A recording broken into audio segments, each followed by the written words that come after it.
Hello everyone, welcome to profound IAS. Profound IAS के इस DNA class में आपका बहुत बहुत स्वागत है। आज हम कुछ बहुत इंपॉर्टेंट एस्पेक्ट्स के बारे में डिस्कस करने वाले हैं रिलेटेड टू आर्टिस्ट। जो आर्टिस्ट की जो प्रॉब्लम्स हैं उनके बारे में, इंडियन आर्टिस्ट के प्रॉब्लम्स के बारे में हम डिस्कस करेंगे। इसके अलावा इंडिया और अमेरिका के जो आपका जो कॉन्स्टिट्यूशनल डिफरेंसेस हैं उनके बारे में भी, इक्वालिटी को लेकर जो नोशन में जो डिफरेंसेस हैं उनके बारे में हम लोग बात करेंगे। और कुछ छोटे मोटे आर्टिकल्स और भी हैं जो बहुत इंपॉर्टेंट है एग्ज़ाम के पर्सपेक्टिव से, केवल उन्हीं चीज़ों को हम लोग कवर करेंगे। ठीक है, इससे पहले हम आगे बढ़ें, हम प्रोफाउंड आईएएस के इनिशिएटिव्स के बारे में आपको बताना चाहते हैं कि फाउंडेशन कोर्स हमारा जो है वो कंप्लीट 1 ईयर कोर्स है। इसमें आपको prelims, mains, UPSC prelims, mains and interview तीनों के पर्सपेक्टिव से आपको प्रिपरेशन कराया जाएगा। इसमें आपका टेस्ट सीरीज भी है, मेंस का और प्रीलिम्स दोनों का इसमें इंक्लूडेड है। इसके अलावा कॉम्प्रिहेंसिव कोर्स है यूपीएससी मेंस का, ये भी जिन बच्चों का यूपीएससी प्रीलिम्स हो गया है वो उसकी प्रिपरेशन कर सकते हैं और इसको ज्वाइन कर सकते हैं। ठीक है, इसमें आपको मेंस स्पेसिफिक जितनी भी इंफॉर्मेशन है वो सभी मिल जाएंगी। इसके अलावा आपका यूपीएससी ज्योग्राफी ऑप्शनल का भी कोर्स है जो कंप्लीट पेपर 1, पेपर 2 और along with the answer writing सब कुछ होगा इसमें। इन सभी कोर्सेज में आपको आंसर राइटिंग में मिल जाएगा और जहाँ पे प्रीलिम्स के एस्पेक्ट्स हैं वहाँ पर आपको टेस्ट सीरीज में मिल जाएंगे। ठीक है, इन तीनों कोर्सेज का मैंने जो लिंक है वो डिस्क्रिप्शन बॉक्स में डाल दिया है। ये तीनों कोर्सेज आपको प्रोफाउंड आईएएस के ऐप पे मिल जाएगा, इसका लिंक भी डिस्क्रिप्शन बॉक्स में है। आप जल्दी से जल्दी सब्सक्राइब करिए, इससे पहले कि लेट हो जाए। ठीक है, striking a blow against affirmative action in America. अब ये क्या बात है मैं समझाता हूँ आपको। देखिए, सबसे पहली बात को ज़रा समझने की कोशिश कीजिए। ठीक है, चलिए समझते हैं। देखिए, इक्वालिटी के दो नोशन होते हैं, समझिए बात को। हम जो पॉलिटी में पढ़ते हैं इक्वालिटी, जैसे इंडियन कॉन्स्टिट्यूशन में पढ़ा जाता है equal protection of law and equality before law. तो दो नोशन होते हैं, एक होता है फॉर्मल इक्वालिटी,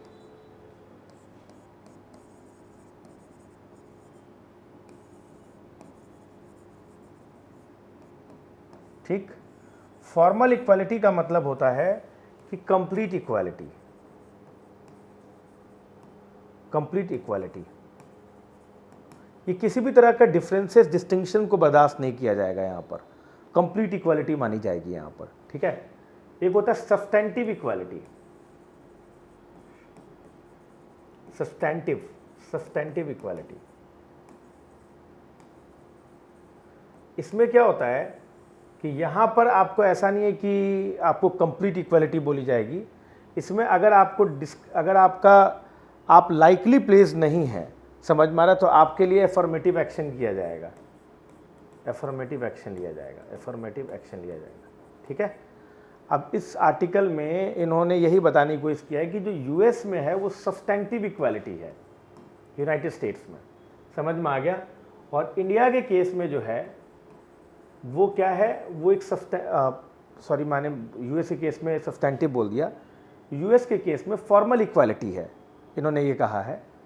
और अगर हम इंडिया के केस में देखें तो सब्सटेंटिव इक्वालिटी की बात की जाती है। ठीक है, तो चलिए अगर ये बैकग्राउंड आप समझ गए हैं तो आपको काफ़ी चीज़ें समझ में आ जाएगी। यानी कि दो तरह की इक्वालिटी, एक फॉर्मल इक्वालिटी जिसमें कंप्लीट इक्वालिटी है, डिफरेंसेस की जगह नहीं है यहाँ पर। इवन एफर्मेटिव एक्शन के लिए जो आप अगर कोई जैसे मान लीजिए कोई बैकवर्ड सेक्शन है तो आप उसके लिए एफर्मेटिव एक्शन लेते हैं तो इसकी जगह कम रहती है। ये कई बार देखते हैं कि आपका जो एफर्मेटिव एक्शन है ये भी एक तरह का इनइक्वालिटी है।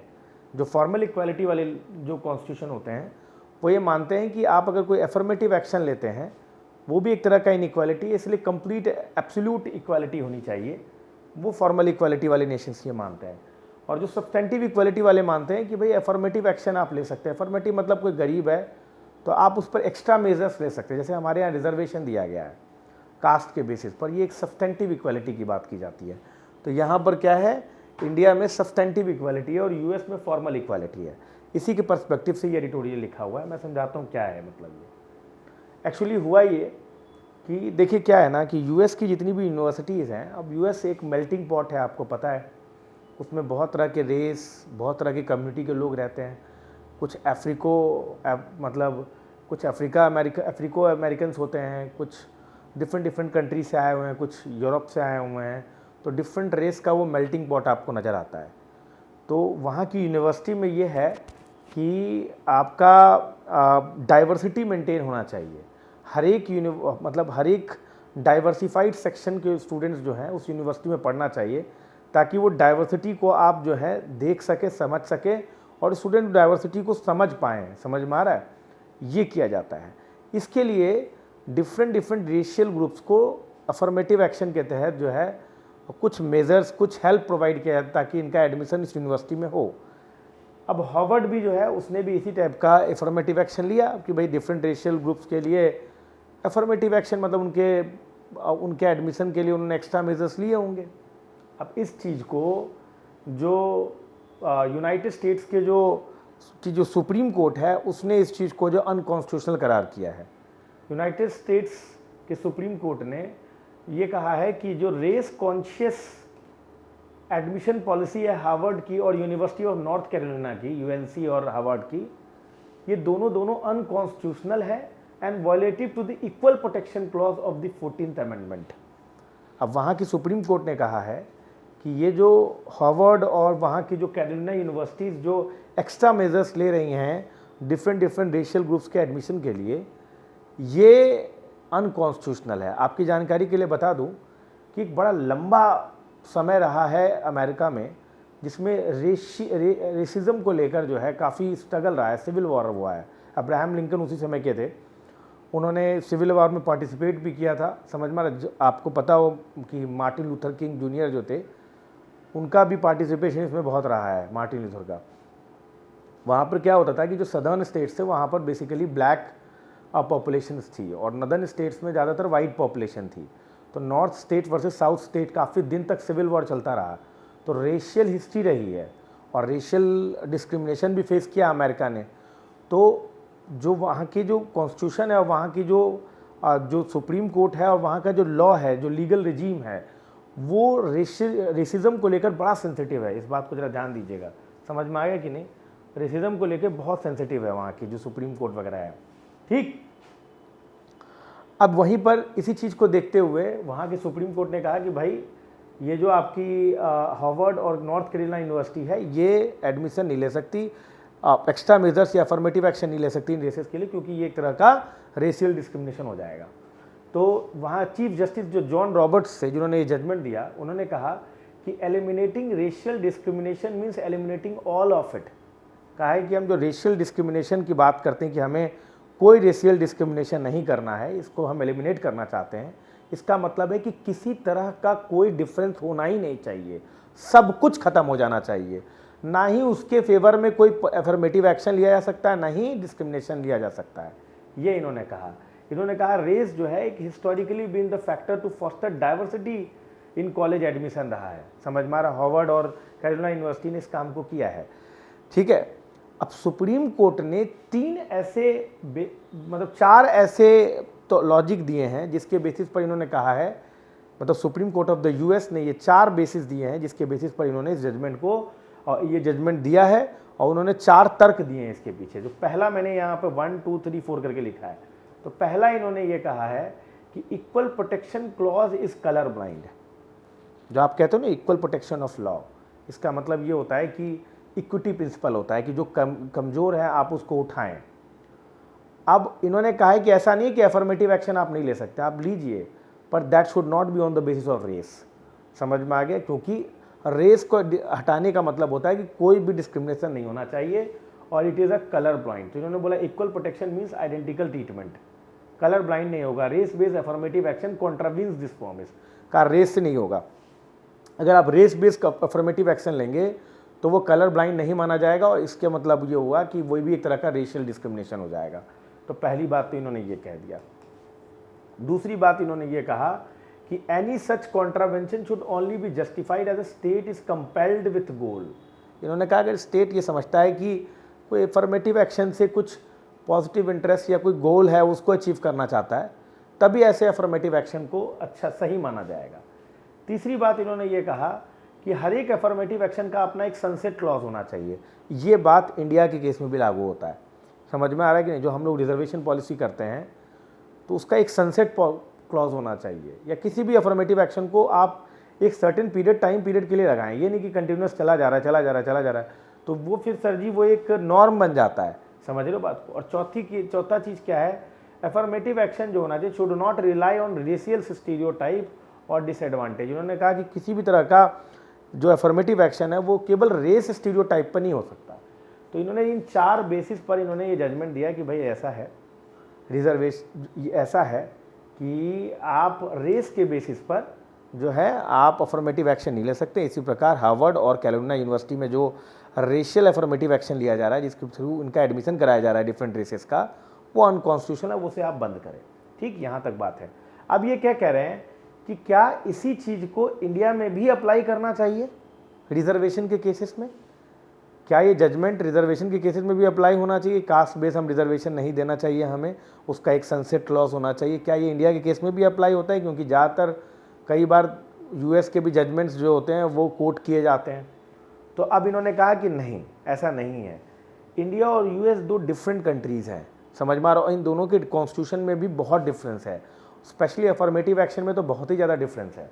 इन्होंने कहा कि इंडियन कॉन्स्टिट्यूशन में बहुत अंतर है, इन दोनों कंट्रीज़ के जो कॉन्स्टिट्यूशन है वो अफर्मेटिव एक्शन में पोल से पार्ट है, दे आर पोल से पार्ट। समझ में आ रहा है आपको? US constitution is silent on it, किस पर? प्रोहिबिटिंग। यूएस कॉन्स्टिट्यूशन जो है वो केवल prohibiting only the denial of equal treatment. ये कहते हैं कि ये केवल अगर कोई इक्वल ट्रीटमेंट का डिनाइल हो रहा है उसी चीज़ को ये मना करता है। पॉजिटिव अफर्मेटिव एक्शन के लिए ज़्यादा कुछ नहीं बोलता है। और बड़ा एम्बिगुअस सा फ्रेज है कि prohibiting only the denial of the equal treatment, ये बहुत एम्बिगुअस फ्रेज है। लेकिन अगर हम इंडिया की बात करें तो इंडियन कॉन्स्टिट्यूशन बहुत क्लियर है, thanks to the framers of Indian constitution. Indian constitution में अफर्मेटिव एक्शन काफ़ी क्लियरली लिखा गया है, समझ में आ रहा है? उसमें आर्टिकल 15 है, उसमें आर्टिकल 16 उन्होंने क्या रखा है कि बैकवर्ड क्लासेस के केस में रिजर्वेशन एक्सप्लिसिटली लिखा हुआ है उसमें कि रिजर्वेशन दिया जा सकता है। इसी चीज़ को देखते हो, और ये चीज़ जो है ना, ऐसा नहीं है कि अमेंडमेंट के थ्रू आया है, ये तो कॉन्स्टिट्यूशन में शुरुआत से ही हमारे यहाँ था। इसलिए अफर्मेटिव एक्शन जो होता है वो कोई अमेंडमेंट के थ्रू नहीं आया हुआ हमारे यहाँ, वो पहले से जब से कॉन्स्टिट्यूशन में था, जब से कॉन्स्टिट्यूशन आया है तब से ही शुरू हो गया है। समझ में आ रहा है? ये बात आप ध्यान रखिए। अब इन्होंने क्या कहा कि इंडिया में जो इक्वालिटी का कॉन्सेप्ट है और यूएस की जो इक्वालिटी का कॉन्सेप्ट, दोनों में अंतर है।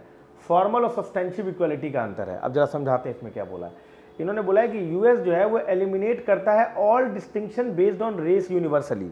ये कहता है रेस के बेसिस पर चाहे पॉजिटिव डिस्क्रिमिनेशन हो चाहे निगेटिव, आप दोनों में कुछ भी नहीं कर सकते। समझ में आ रहा है? तो ये जो नोशन होता है इसको हम लोग कहते हैं formal equality. The reason being equality can not mean different things of different individuals. इसी चीज़ को क्या बोला जाता है? It's a very narrow view and it is known as formal equality. समझ में आ रहा है? इन्होंने बोला है कि equality can not mean different things for different individuals.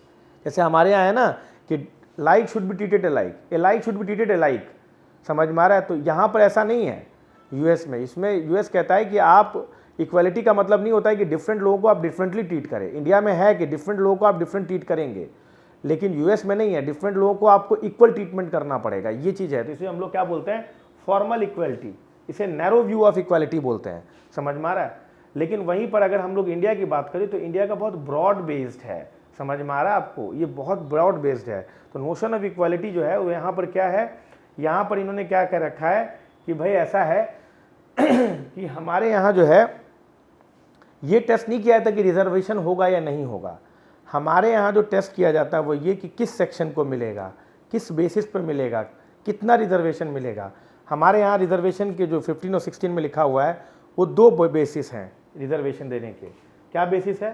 पहला बेसिस हमारे यहाँ क्या कहते हैं पहला बेसिस हमारे यहाँ कहते हैं कि वो सोशली और एजुकेशनली बैकवर्ड होना चाहिए।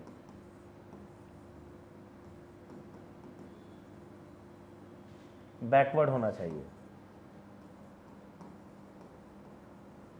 और दूसरा हमारे यहाँ क्या है, दोनों एडिक्वेटली रिप्रेजेंटेड नहीं होने चाहिए। रिप्रेजेंटेड नहीं होने चाहिए, ये 2 चीज़ें बेसिस होता है ना। ये एम्प्लॉयमेंट के केस में एडिक्वेटली रिप्रेजेंटेड भी आता है, अदरवाइज एजुकेशन के केस में केवल पहला क्लॉज होता है। तो 15 और 16 में जो रिजर्वेशन का जो क्राइटेरिया है वो ये 2 बेसिस है। अब जब कोई भी रिजर्वेशन प्रोवाइड किया जाता है तो वो सोशली एजुकेशनली बैकवर्ड और एडिक्वेटली रिप्रेजेंटेशन के बेसिस पे किया जाता है। और इसको स्टेट को दिखाना होता है कि ये दोनों चीज़ें मीट कर रहे हैं तभी वो रिजर्वेशन दे रहे हैं। समझ में आ गया आपको कि नहीं? Excuse me. तो ये चीज़ें हैं हमारे यहाँ बेसिस है रिजर्वेशन देने का, समझ में आ रहा है? ग्राउंड हमारे यहाँ मेंशन है क्लियरली और इसी बेसिस पर हम लोग देते हैं। तो इस टाइप का जो भी हम लोग रिजर्वेशन देते हैं ये एक सब्सटेंटिव नोशन ऑफ इक्वालिटी है, समझ में आ रहा है आपको कि नहीं? सब्सटेंटिव नोशन ऑफ इक्वालिटी माना जाएगा। देख रहे हो ये चीज़, समझ में आ रहा है? इससे facilitate Indian courts to pass pro reservation judgment in sync with the constitutional mandate. और यही कारण है कि हमारे जो कोर्ट्स होते हैं, सुप्रीम कोर्ट के जजेस होते हैं, वो रिजर्वेशन के फेवर में जजमेंट दे पाते हैं क्योंकि हमारे यहाँ सब्सटेंटिव नोशन ऑफ इक्वालिटी है। ये बात आप ध्यान रखिएगा, समझ में आ रहा है? इसलिए ये दोनों कंट्रीज बिल्कुल अलग अलग हैं, समझ में आया? दोनों कंट्रीज के जो कॉन्स्टिट्यूशन है वो अलग अलग है, इसीलिए हमारे यहाँ जो है जो सब्सटेंटिव नोशन चल पाता है उनके यहाँ फॉर्मल नोशन चल पाता है। इसीलिए हमारे कोर्ट जो है वो यूएस के कोर्ट के जजमेंट को, जैसे हमारा सुप्रीम कोर्ट जो इंडिया का सुप्रीम कोर्ट जो है वो यूएस कोर्ट के इस जजमेंट को हमारे यहाँ कॉपी नहीं किया जा सकता क्योंकि दोनों कंट्रीज़ के कॉन्स्टिट्यूशन अलग अलग हैं और हमारे जजेस के दिमाग में इतना ज़रूर है कि हमारा कॉन्स्टिट्यूशन अलग है, उनका कॉन्स्टिट्यूशन अलग है, उनका जो जजमेंट है वो उनके कॉन्स्टिट्यूशन के आधार पर है, हमारा जजमेंट जो है हमारे कॉन्स्टिट्यूशन के आधार पर होता है। इसलिए किसी भी तरह से हमारे लिए थ्रेट नहीं है। हाँ, ये जरूर हो सकता है कि जो आपका सनसेट क्लॉज होता है इसको EWS रिजर्वेशन वगैरह में अप्लाई किया जा सकता है। समझ में आ गया कि नहीं? मैंने आपको पूरे डिटेल में समझा दिया है। अब मुझे आप एक क्वेश्चन लिखकर बताइएगा। पहले मैं पॉइंट टू बी नोटेड थोड़ा बता देता हूं ताकि आपको थोड़ा पॉइंट में लिखने के लिए हो जाए। पॉइंट्स टू बी नोटेड, ठीक? देखिए, यूएस में यूनिवर्सिटी में डाइवर्सिटी मेंटेन करने के लिए, सिटी मेंटेन करने के लिए क्या करते हैं? एफर्मेटिव एक्शन लिया जाता है। एफर्मेटिव एक्शन लिया जाता है ताकि डिफरेंट रेसेस के लोग एडमिशन ले सकें,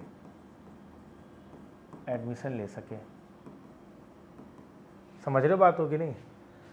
लेकिन सुप्रीम कोर्ट ऑफ यूएस ने इसको अनकॉन्स्टिट्यूशनल करार करा है।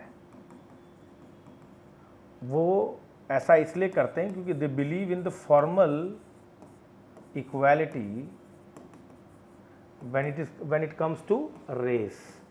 समझ में आ गया आपको कि नहीं? जिसमें यहाँ पर क्या है कि एब्सोल्यूट इक्वालिटी की बात की जाती है। एब्सोल्यूट इक्वालिटी, इसका मतलब क्या हुआ कि आप डिफरेंट पीपल को डिफरेंटली ट्रीट नहीं कर सकते। लेकिन इंडिया के केस में इस जजमेंट को हम अप्लाई नहीं कर सकते क्योंकि इंडिया में जो जस्टिस का कॉन्सेप्ट है, इक्वालिटी का कॉन्सेप्ट है, वो सब्सटेंटिव इक्वालिटी है। सब्सटेंटिव इक्वालिटी है, इसीलिए हमारे यहाँ जो है रिजर्वेशन का क्लॉज है, ठीक? 15 और 16 में ये चीज़ आपको दिखता है। अब क्वेश्चन क्या पूछ सकता है? ये एक्चुअली यूपीएससी ने एक बार पूछा भी था, ठीक है? Discuss the concept of equality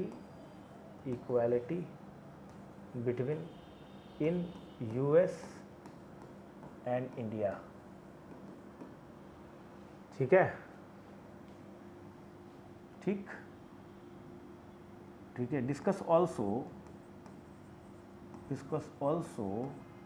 the implications of it,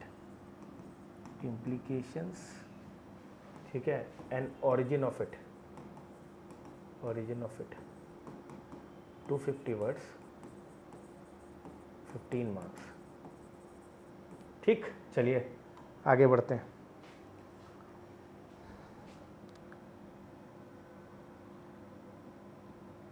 चलिए,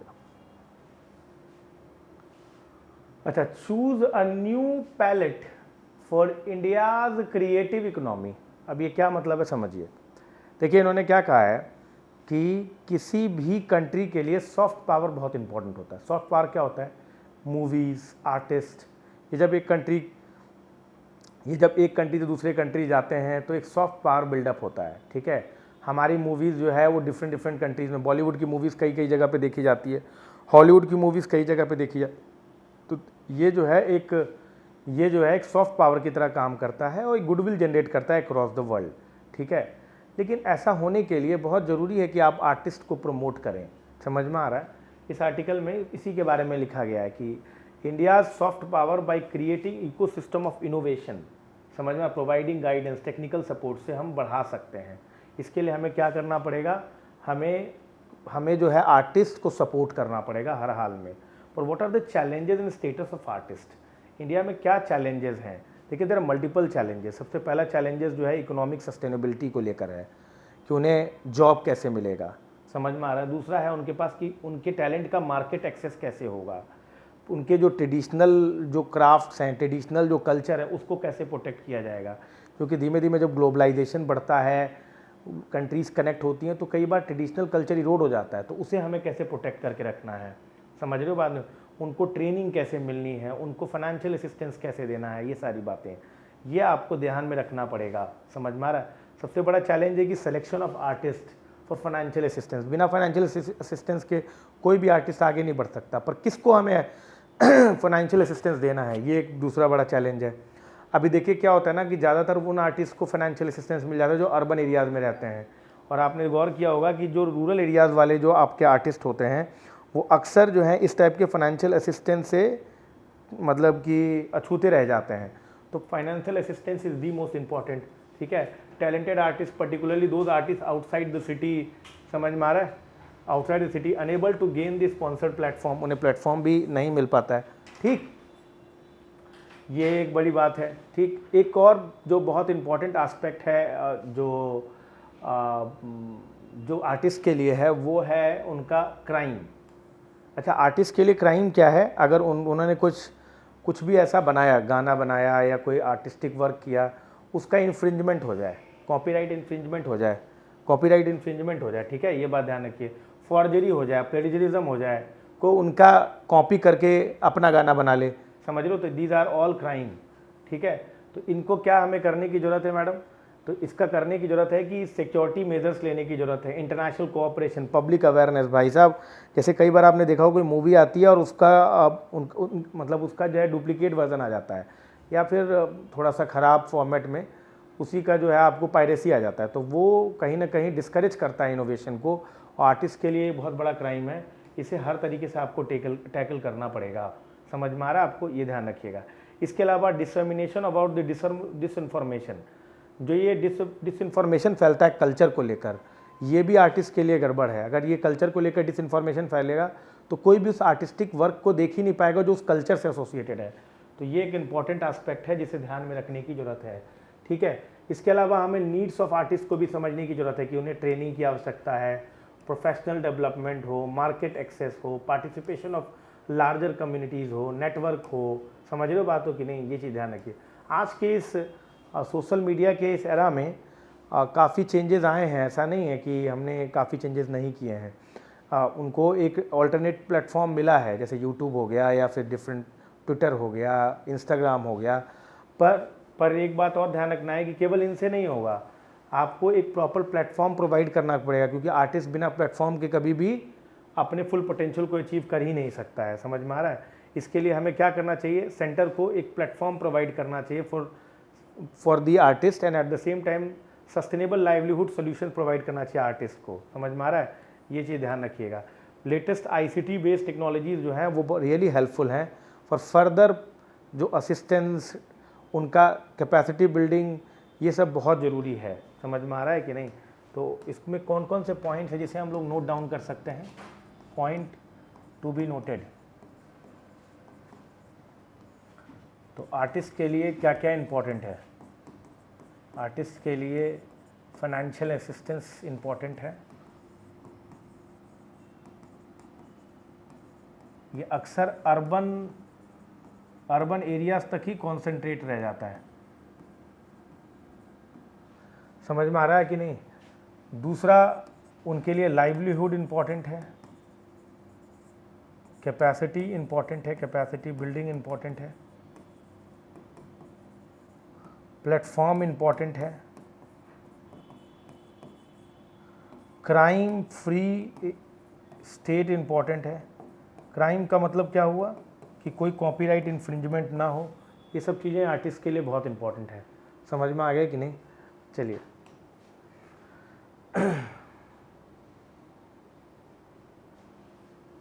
अच्छा, diminishing returns.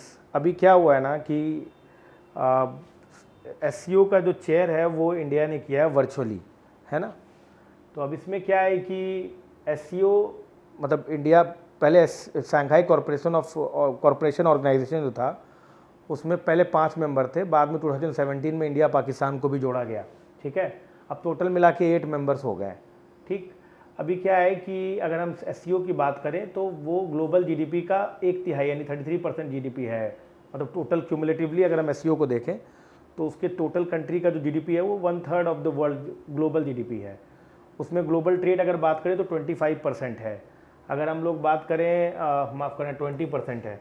Global oil reserve की बात करें तो वो भी 20% और 44% ऑफ द नेचुरल रिजर्व। तो ये सब चीज़ें देखते हुए ये दिखता है कि SCO is very strong organisation, very robust organisation. इसके अलावा रीजनल सिक्योरिटी, कनेक्टिविटी भी एक एंगल आ गया है। टेररिज्म जो है वो भी, काउंटर टेररिज्म को भी इसमें रखा गया और रीजनल सिक्योरिटी की भी बात की गई है। ये सब देखते हुए एससीओ ने इंडिया के लिए बहुत अपॉर्चुनिटी प्रोवाइड किया है, क्योंकि आप देखिए इसमें सेंट्रल एशियन रीजन है जो रिसोर्स रिच है और इंडिया से काफ़ी पा सकता है, और at the same time India का primary concern Pakistan based cross border terrorism है, जिससे इनको काफ़ी मदद, जिससे एससीओ ज्वाइन करने से काफ़ी एक वॉइस मिलता है इंडिया को, ठीक है। ये चीज़ ध्यान रखिए, ठीक। इसके बाद बोलता है कि SCO also gives India N interface with the central Asian markets, मैंने बताया, और उनके रिसोर्सेज ये प्रोवाइड करता है। Eight the same time SCO के स्ट्रेटजिक ऑटोनॉमी भी प्रोवाइड करता है। बट एससीओ का जो स्ट्रक्चर है वो कई बार इसे ना एंटी यूएस बना देता है, ठीक है। वो एक कंसर्न है इंडिया के लिए, ये ध्यान रखिएगा। समझ में आया? इसके अलावा इंडिया डिसीजन टू प्रपोज, अब एक चीज़ जो आपको समझना होगा एससीओ को लेकर वो ये है कि एससीओ का जो चेयरमैनशिप था वो इंडिया को करना था। अब इंडिया को यूएस में जाना था और वहाँ पर जो आपका यूएस कांग्रेस है उसे ज्वाइंटली एड्रेस करना था। अभी हुआ यहाँ पर एक चीज़ क्या है कि यहीं बैठ जाओ, हाँ। तो अभी हुआ ये है कि जो हम, चूँकि इंडिया जो है उसने ज्वाइंटली एड्रेस करना था, तो इन्होंने क्या किया कि वो एससीए के समिट को मतलब पोस्टपोन कर दिया। हाँ, उसके बाद जो है उसने यूएस के कांग्रेस को ज्वाइंटली एड्रेस किया है, पॉइंट नंबर 1। दूसरी बात, एससीओ में चाइना भी एक मेंबर है और रशिया भी एक मेंबर है, ठीक है। तो हम लाइन ऑफ एक्चुअल कंट्रोल में हमारी लड़ाई चलती रहती है चाइना से, तो अब एससीओ को चाइना को इंडिया लाना और फिर वो सारा फिर से फैसिलिटेट करना, रशिया को भी इंडिया लाना, साइटिंग की यूएस ने सैंक्शन लगा रखा है। तो इन्होंने बीच का रास्ता ढूंढा, इन्होंने कहा कि कोई फिजिकल समिट करते ही नहीं है, वर्चुअल समिट करते हैं। अब इससे कहीं ना कहीं जो है ऐसा लग रहा है कि मतलब एससीओ जो है वो कहीं ना कहीं साइड स्टेप रह गया है। समझ में आ गया? तो ये चीज़ें एक इम्पॉर्टेंट न्यूज़ था जो यहाँ पर इन्होंने कवर किया है। ये कहना ये चाह रहे हैं बेसिकली इसके थ्रू कि एससीओ अब इंडिया के लिए उतना प्रोडक्टिव नहीं है, ठीक है। अब ये कितना सही है कितना नहीं है, पर ये एडिटोरियल के हिसाब से और इंडियन गवर्नमेंट के रिस्पॉन्स के हिसाब से लग रहा है। अच्छा, the inclusive social policy for migrants. अब इसमें क्या हुआ ना कि केरला जो है वो एक माना जाता है कि माइग्रेंट हब है और ऐसा माना जाता है कि बड़ा इंक्लूसिव सी पॉलिसी है, पर ये बोलते नहीं, ऐसा नहीं है, इंक्लूसिव पॉलिसी नहीं है। यहाँ पे कई सारे प्रोटेस्ट हुए हैं, demand for equal pay for equal work, फिर उसके बाद इन्होंने targeting contractors who denied the right to workers, फिर उन्होंने बोला कि force collection of union fee हुआ है कोची मेट्रो में, कई जगह पर कॉन्ट्रैक्टर स्कॉन्ड कर गए हैं, पैसा ही नहीं दिया है लेबर में। तो सर जी, अगर इतना ही ज़्यादा इंक्लूसिव लॉ है तो इनको जस्टिस क्यों नहीं मिल रहा है? समझ रहे बातों की नहीं? यहाँ पे चेन्स ऑफ एक्सप्लॉइटेशन देखने को मिल रहा है। तो इन्होंने बोला है ना कि मतलब crucial task upholding human rights need to be embraced by in this context. Kerala को कुछ चीज़ें करनी चाहिए। तो पहला इन्होंने बोला है कि यूजुअल न्यूमेरिकल डेटा कलेक्शन जो होना चाहिए वो पंचायती राज के बेस पर होना चाहिए कि किसको एम्प्लॉयमेंट मिला, किसको पैसा मिला। इसके अलावा इन्होंने ये भी बोला कि health, employment, culture, life, social situation of migrant workers जो होने चाहिए वो उनको राइट बेस्ड अप्रोच पे मिलना चाहिए। What do mean by right based approach? Right based approach का मतलब होता है कि वो आपका राइट है, कोई बेनेवोलेंस ऑफ द स्टेट पे नहीं आप निर्भर हैं। तो राइट बेस्ड अप्रोच पर ये सारी इनको हेल्थ, एम्प्लॉयमेंट वगैरह मिलना चाहिए। तीसरी बात, जिस स्टेट से वो आते हैं उस स्टेट से भी माइग्रेंट वर्कर का कोलैबोरेशन होना चाहिए। सर ये पॉइंट आप लिख लेना सारे के सारे। पहला इन्होंने क्या बोला आपको कि सर डेटा कलेक्शन होना चाहिए पंचायत लेवल पर। दूसरा इन्होंने बोला कि हेल्थ एम्प्लॉयमेंट वगैरह जो है वो राइट बेस्ड अप्रोच पे होना चाहिए। तीसरा इन्होंने आपके सामने बोला कि जो लेबर होना चाहिए जिस स्टेट से आते हैं उस स्टेट से कोलैबोरेशन होना चाहिए, ठीक है। चौथा इन्होंने बोला कि भाई लेबरर को अवेयरनेस फैलाइए कि उनके भी कुछ लीगल राइट्स हैं, समझ रहे हो बात हो कि नहीं। फिर उन्होंने बोला कि प्रमोट कल्चरल एक्सचेंज होना चाहिए, कि जहाँ पे माइग्रेंट लेबरर जा रहे हैं वहाँ पर जो कल्चर इम्पैक्ट होता है वो कल्चरल एक्सचेंज होना है ताकि they can better accommodate in that region. तो ये 3-4 चीज़ें बताया केरला गवर्नमेंट, 5 चीज़ें। ये हर एक और ओवरऑल इंडिया में हर एक स्टेट पर अप्लाई होता है, आप इसको पढ़ सकते हैं। अच्छा, ईरान को का इंडक्शन किया जा रहा है एससीओ में, ठीक है। यानी कि अब तक एससीओ में 8 मेंबर थे, एक रशिया, दूसरा चाइना और 4 जो थे वो आपके कौन है, कार के रीजन है तुर्कमेनिस्तान को हटा के, तो 4 और 2 6 हो गए, और इंडिया पाकिस्तान 8 हो गए, और एक ईरान 9वां मेंबर बन रहा है। अब ये क्यों इंपॉर्टेंट है सर जी, वो इस तरह से इंपॉर्टेंट है कि ये कहीं ना कहीं एक कनेक्टिविटी प्रोवाइड करेगा इंडिया के लिए और अक्रॉस दी एससीओ। एक्चुअली क्या है ना कि हमारा जो है पाकिस्तान के साथ जो रिलेशनशिप है वो कनेक्टिविटी को लेकर इतना अच्छा नहीं है।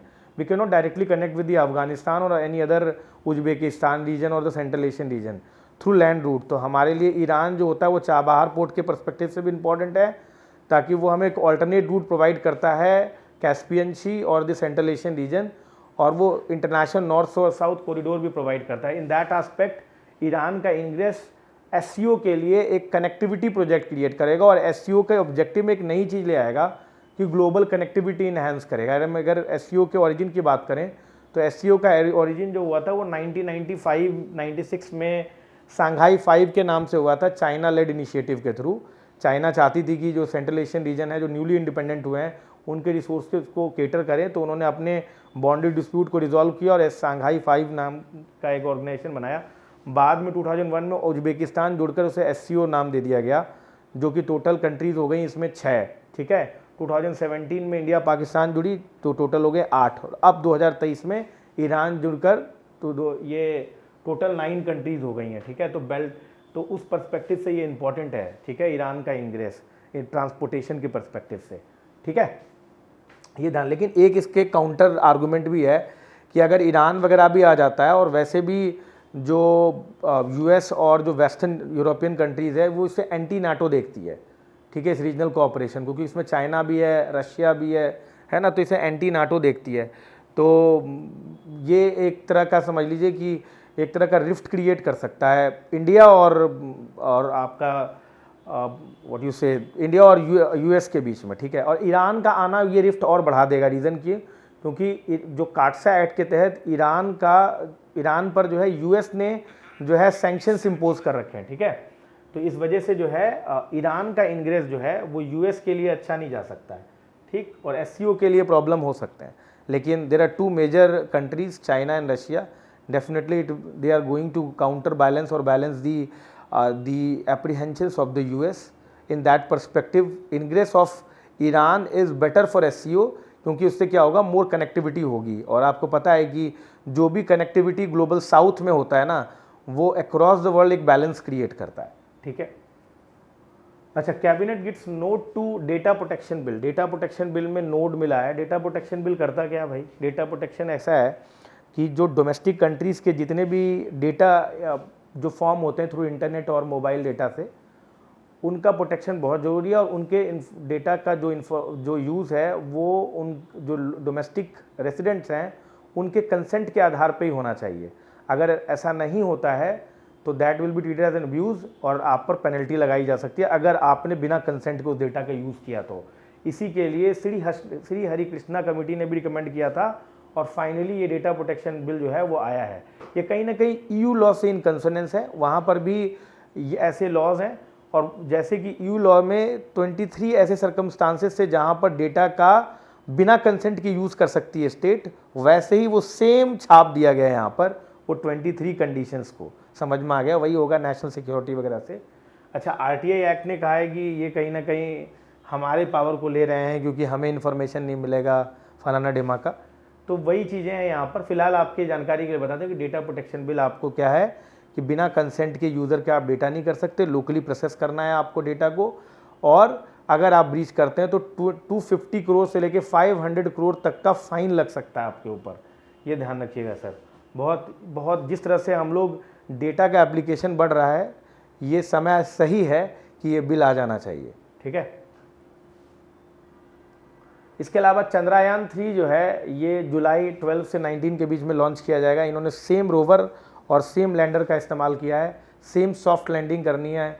आपको याद दिला दूं कि चंद्रयान 2 जो था वो सॉफ्ट लैंडिंग नहीं कर पाया था, ठीक है। तो अभी इस बार हम लोग फिर से वही सॉफ्ट लैंडिंग करेंगे और रोवर वही इस्तेमाल कर रहे हैं, प्रज्ञान और जो विक्रम था हमारा, तो रोवर और लैंडर सेम रहेगा। और इसका काम ये है कि ये जो मून का जो आपका जो सदर्न पोल है, जो कि अभी तक अनटच रहा है, उस एरियाज़ को फिर से वेंचर करना, ताकि हमें जो है मून के ओरिजिन के बारे में eight the same time universe के ओरिजिन के बारे में पता चल सके। आपकी जानकारी के बता दूं कि रिसेंटली नासा ने अभी एक सुपर कंप्यूटर की मदद से जो मून के फॉर्मेशन के लिए एक सिमुलेशन दिया है। अगर आपने नहीं देखा है ज़रूर देख लीजिएगा उसको, ठीक है।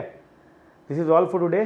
We have discussed 3 major editorials related to the comparative law between US and India related to the notion of equality। इसके अलावा हम लोगों ने आर्टिस्ट के इश्यूज़ भी डिस्कस किए, बहुत सारे इश्यूज़ डिस्कस किए हमने, ठीक है, जो हमारे एग्ज़ाम के पर्सपेक्टिव से इंपॉर्टेंट है। This is all for today. अगर आपने वीडियो को लाइक नहीं किया है तो लाइक कर लीजिए, चैनल को सब्सक्राइब कर लीजिए। Thank you all of you, bye bye.